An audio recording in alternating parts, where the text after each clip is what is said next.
Georges, vous ressemblez Tintin un peu. Vous trouvez? Oui. Oui. Est-ce que vous avez la même caractère aussi? Ah, sûrement pas, sûrement pas. Mais il est certain que, en dessinant Tintin, j'ai dessiné une part de moi-même. La part surtout la part héroïque. Hein. J'aurais voulu être un petit héros. Je suis jamais arrivé, bien entendu. Mais enfin, il y a une part de moi qui est dans Tintin. Mais il y a une part de moi aussi dans les autres personnages. Hein, le professeur Zonneblum, il est distrait. Moi, je le suis très souvent aussi. Il y a les deux Janssens qui sont très gaffeurs. Ils font des gaffes. Ils sont balourds, ils sont lourds. Ça m'arrive aussi de faire des gaffes. Et quant au capitaine Haddock, eh bien, lui, il se met parfois en colère, ce qui m'arrive aussi. Et il aime bien un bon verre de whisky, ce que j'aime bien aussi. Donc il y a une part de tous mes personnages en moi-même.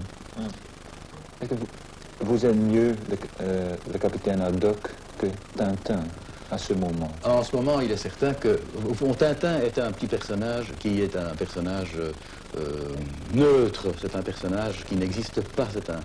Ça n'existe pas un personnage comme ça. Même le visage n'existe pas, c'est une boule. Tandis que le capitaine Haddock, c'est un personnage qui vit, qui a des colères, qui a des défauts, qui a des vices même, puisqu'il boit un peu beaucoup, il boit trop. Moins maintenant, parce que Tintin a eu une bonne influence sur lui. Hein. Bien. Tintin est très réaliste. Les albums sont très réalistes. Il y a beaucoup de détails, beaucoup plus de détails que dans les autres bandes dessinées. C'est pourquoi? Eh bien, c'est tout simplement parce que, pour moi, cette aventure qui se passe, ce Tintin qui évolue dans un univers, pour moi, c'est une chose vraie. Et je voudrais qu'on y croie. Je me raconte cette histoire et je voudrais qu'on y croie. Je voudrais y croire moi-même. Et alors, pour qu'on y croie, je fais en sorte que les avions soient des avions, qu'une maison soit une maison, qu'une moto soit une moto, qu'un arbre soit un arbre, pour que les personnages bougent dans un univers, notre univers à nous de tous les jours. Ce n'est pas un univers féerique, c'est un univers, n'est pas un univers poétique, c'est un univers de tous les jours, notre monde à nous. Hein? Et par exemple, dans certains albums, comme le dernier album, il y a ici par exemple ce modèle d'avion qui est un jet, un jet à 3 réacteurs. Ici, je ne voulais pas employer un avion qui existe déjà, je voulais un avion qui soit propre, qui a été créé par quelqu'un d'autre, le Caredas 160 Jet. Eh bien, les plans de cet avion ont été dessinés ici par un de mes collaborateurs, qui a dessiné les plans, donc qui a vraiment dessiné l'écorché de l'avion, et qui l'a bâti, qui en a vraiment fait une maquette, qui est, voilà, c'est cet avion-là. Avec cette nouvelle chose qui est la géométrie variable, donc avec les ailes qui peuvent, les ailes peuvent se modifier, n'est-ce pas? Ça, c'est la position de vol supersonique. Oui. Et à l'atterrissage, les ailes reviennent plus vers l'avant, s'étendent plus, c'est moins un triangle, c'est donc la géométrie variable. Donc voilà, rien que pour un avion. Pour d'autres choses, voilà, il y avait ici, dans le dernier album, le Vol 714, il y avait une statue qui bascule. Il a d'abord fallu créer cette statue, et puis basculer, c'est très facile à dire, mais le dessinateur, lui, comment ça se passe-t-il vraiment? Alors on a vraiment fait une maquette de façon qu'on puisse faire basculer la chose et qu'on voit comment est l'intérieur de cette statue quand elle a basculé. Sinon, c'est difficile à imaginer, quelle ligne, etc. Hein? Donc il y a pas mal de documentation, et parfois, comme pour ceci, eh bien, on crée nous-mêmes le modèle qui va nous servir à être dessiné. Hein? La neutralité de la face de Tintin, oui. Quel caractère vous pensez? Est-il un peu moraliste? Non, je ne le vois pas moraliste. Non, parce qu'il n'a jamais dit il faut faire ceci. Moi-même, je ne suis pas moraliste, mais il est possible qu'il se dégage quelque chose de lui. C'est une morale au 2e degré, si vous voulez. C'est une morale qui se dégage de son personnage à lui. Mais lui n'est pas du tout ni moralisateur, ni pédagogue. Enfin, je ne désire pas du tout. Il y a parfois des parents qui m'écrivent, vous devriez dire par Tintin qu'il faut bien manger sa soupe le midi. J'ai dit, écoutez, c'est à vous à faire ça. Vous êtes les parents, moi je ne fais rien, moi je raconte des histoires et c'est tout. Hein, je ne suis pas du tout... Le capitaine Haddock n'est pas très éducatif. Mais c'est pas très il jure tout le temps. Oui, c'est pas des vraies injures, hein, c'est pas des vrais jurons. Hein.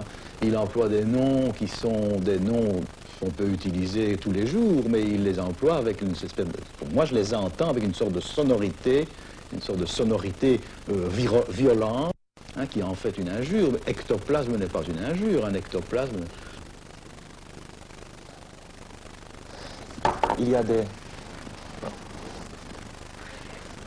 y a des noirs dans certains albums, Oui.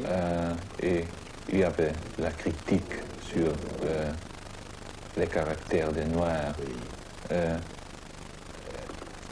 C'est vrai que vous avez dessiné les noirs un peu négatifs. Ben, c'est vrai, oui, bien sûr. Je crois que je reflétais ma propre naïveté à l'époque. Il y a Tintin au Congo qui a été fait en 1930. J'ai commencé ça en 1930, je crois. 30 ou 31. Je ne connaissais pas le Congo. Je savais que ça existait, le Congo, bien entendu. Le Congo belge, je parle ex-belge. Je savais que ça existait. Je connaissais des gens qui y avaient été. Et leur discours... Et ce qu'ils en rapportaient, c'était que les Noirs étaient des naïfs, des paresseux, des voleurs, etc. et tout et tout. Hein, c'était les coloniaux à l'époque, c'était vraiment ça. Et moi, je n'en ai gardé que le côté naïf, c'est vrai. Mais ma propre naïveté qui était reflétée là-dedans, parce que les Noirs sont autre chose aussi. Hein, et je n'ai montré que leur côté naïf. Je n'ai pas du tout voulu montrer des Noirs voleurs, ni chapardeurs, ni paresseuses. Je montrer quelque chose. Au fond, c'est pas méchant. C'est pas méchant dans Tintin au Congo. Et la preuve, c'est que ça a apparu tout récemment dans une revue congolaise à Kinshasa, la revue Zaïre, qui a publié entièrement Tintin au Congo. Il n'y a pas eu la moindre critique. Les Noirs, j'ai eu des échos, ils trouvaient ça très amusant. Parce qu'eux-mêmes avaient pris du recul par rapport à ce qu'on disait d'eux, n'est-ce pas? Il y aura un nouveau album de Tintin. Pouvez-vous raconter l'histoire? Oh, c'est difficile de raconter une histoire comme ça. Je raconte très mal, et puis je ne la connais pas encore tout à fait à fond. C'est une histoire qui va se passer, ce que je peux dire, c'est pas pour être secret, vous savez, mais c'est une histoire qui va se passer en Amérique latine, en Amérique du Sud, avec un peu en toile de fond tout ce qui se passe actuellement en Amérique du Sud, c'est-à-dire les révolutions, la révolution qui s'opère là-bas, la lutte entre le capitalisme d'une part et je dirais les tupamaros, enfin les pauvres, enfin il y aura un peu de tout ça. Il y a un peu de Che Guevara, il y a un peu de Régis Debray, il y a un peu de tout ça là-dedans. Mais de l'expliquer, c'est difficile. Il y a le United Fruit, enfin, vous savez, un peu ce genre-là, hein, les républiques de bananes, enfin, c'est un peu tout. C'est un digest de tout ça, et, qui est comme toile de fond avec Tintin qui évolue là-dedans, mais sans vraiment une prise de position politique. C'est une histoire amusante, c'est tout. Rien de plus. Non, avec simplement, comment dire, donc, sans prendre position, même simplement en évoquant les problèmes qui se passent là-bas. Mais d'une façon très légère, hein, bien entendu, ce n'est pas du tout... Je ne peux pas, ça ne peut pas être une histoire lourde et politique et prise de position. Je crois que ça va rester ce que c'est, une histoire distrayante, amusante, avec un arrière-fond de vérité quand même. Vous avez comme décor une ville qui ressemble à Brasilia. Oui, il y a donc dans... Tintin a déjà été en Amérique du Sud, hein, dans l'oreille cassée, cette œuvre immortelle. Et il a rencontré là-bas le général Alcazar, dont le rival est le général Tapioca. Mais actuellement, dans ce pays, c'est le général Tapioca qui est au pouvoir. Et il a fait bâtir, à côté de quartiers absolument misérables, de bidonvilles, il a fait bâtir, pour la propagande, pour la beauté, il a fait bâtir une ville, enfin des grands bâtiments, qui s'appelle Tapiocapolis. Hein, donc c'est un peu, si vous voulez, Brasilia. Hein, je pense à Brasilia, mais ça ne sera pas du tout Brasilia, n'est-ce pas?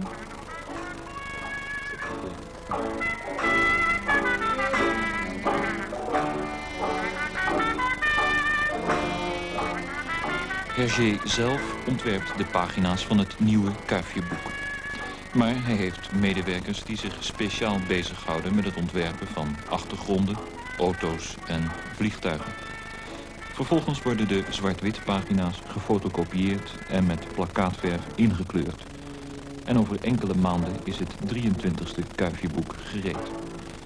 Van de vorige 22 werden er sinds 1930 over de hele wereld zo'n 25 miljoen exemplaren verkocht. In 14 talen. Hergé, een pseudoniem voor Georges Rémy, is nu 63 jaar oud. Maar hij weet van geen ophouden. Kuifje ontstond in 1930, maar is nog steeds actueel.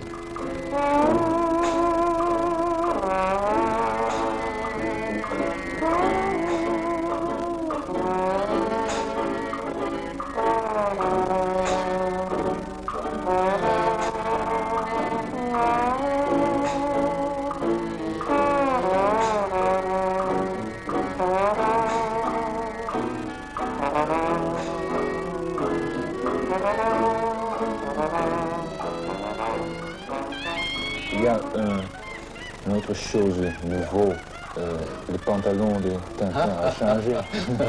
Ça n'est pas vraiment un grand changement, hein. Il faut bien changer de pantalon de temps en temps quand même. Alors malgré tout, on s'était habitué à le voir cet an dernier comme une espèce d'image de marque. Une marque, il avait un pantalon de golf, il avait un pullover bleu pâle, bleu, et puis un petit col blanc, et en fait c'était ça son uniforme. Et on a changé pour le film qui est sorti, c'est Le Temple du Soleil, parce que ce film allait pénétrer dans des pays où Tintin n'est pas encore lu ni connu. Alors le faire connaître avec un pantalon de golf qui actuellement ne se porte plus, ou bien qui se reporte, mais ce sont les dames qui le portent, hein, ça aurait été peut-être un peu maladroit. Et on a changé, mais pratiquement, il y a peu de gens qui s'en aperçoivent, je crois aussi, parce que les couleurs restent les mêmes. Et ça ne change pas fondamentalement ce personnage. Hein? Hein? Enfin, c'est pas une grande révolution, ça. Non, hein? Après 22 albums.